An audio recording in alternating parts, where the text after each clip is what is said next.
Good evening, everyone, and welcome to Black Literature, Black History. This is Jason Williams, and tonight I wanted to end the series of the slave narratives with the story of Gaspar Yanga. Now, the story of Gaspar Yanga, it's not a slave narrative, but it is a story about a slave rebellion that occurred in Veracruz, Mexico, in a city that's now called Yanga, and it still exists today. And this was a very interesting slave rebellion because this rebellion is the example of the first city in the Americas freed from European rule, and in this case the Spaniards. And Gaspar Yanga led a rebellion with a group of slaves called the Cimarrones, or the Maroons, and they fought against the Spaniards. They didn't have enough power or force to overthrow the Spaniards, but they were strong enough to be a thorn in the Spaniards' finger, where they came to an agreement with the royal family of Spain, or the royal power of Spain, to let them have a city of their own where they could live in freedom, where no Spaniards were to enter into that area. And that's a nice story to have in the history of the Americas. However, there is a disturbing factor in this story, and it is appropriate for this story, this video, to be a follow-up of what I did with Alado Equiano, because Gaspar Yanga, again, he was a slave who was born in Central Africa, traveled across the Middle Passage, and arrived in Mexico.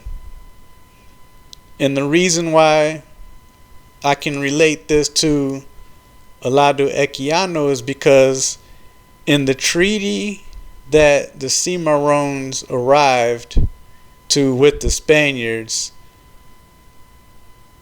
requisitioned them to capture any other runaway slaves that they could encounter.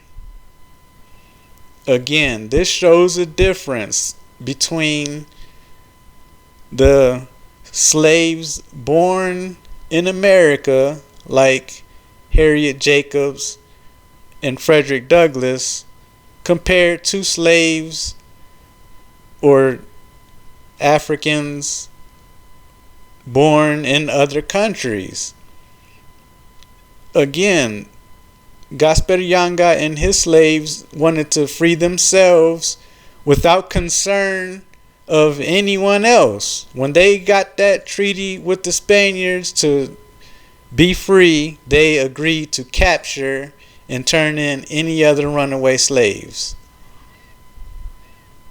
And this just echoes back to the ADOS movement. Like there is a glaring difference between the slaves who were born, I don't want to call them slaves. There's a glaring difference between the blacks who were born in Africa and brought over to the Americas as slaves,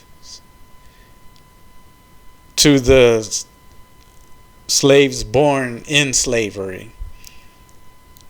There's a total different outlook on life and a total different outlook on how they see each other.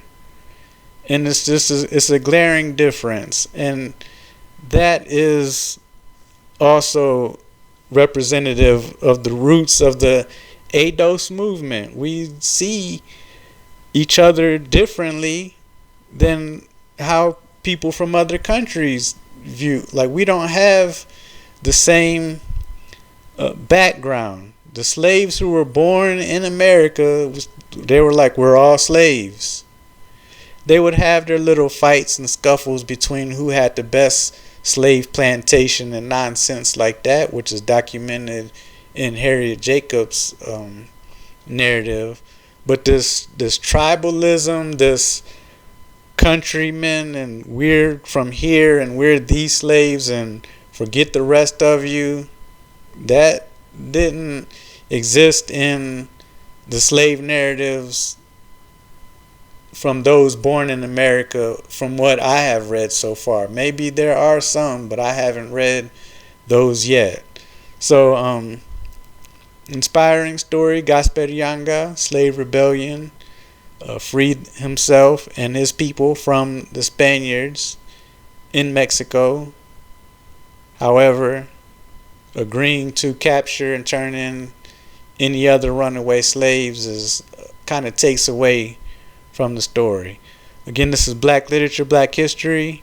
Jason Williams. Have a nice evening.